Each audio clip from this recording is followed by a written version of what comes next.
According to the Australian Road Deaths database, 3 people this year have been killed while riding their bikes on Western Australian roads, and many more have been injured.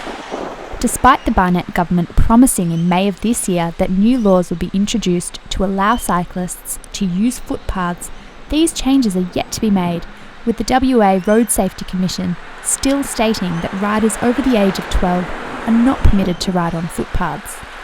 These changes were suggested in a bid to ease the conflict between bicycle riders and motorists, a war that has long been waging on the roads of Western Australia and Australia as a whole. Transport Minister Dean Nelder says the state government is committed to cycling and is devoting time and resources to provide more opportunities for safer practice in WA.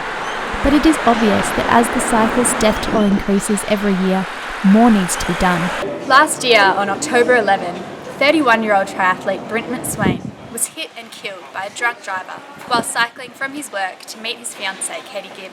Miss Gibb says the tragedy should serve as a powerful reminder of the devastating impact of one silly mistake.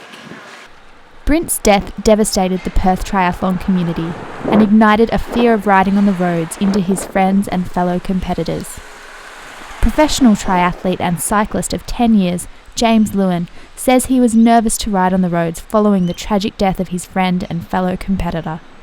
I guess those first couple of rides I always had Brent in the back of my mind, you know, from a perspective of him being my friend as well as a safety perspective, as, you know, being a vulnerable cyclist on the road with all these cars flying by.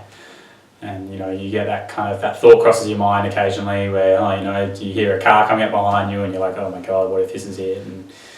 And then, you know, hasn't happened yet.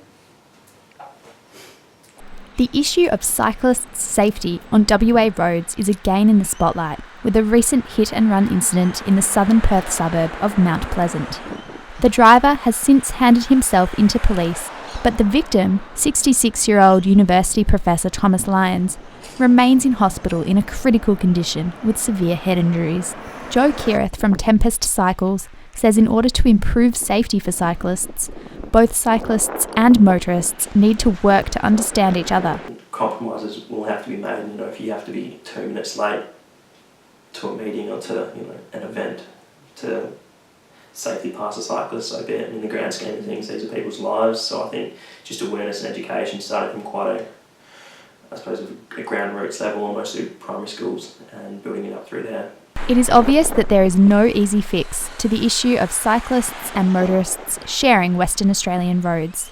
It is an ongoing issue and requires much attention to ensure the safety of cyclists and reduce the death toll.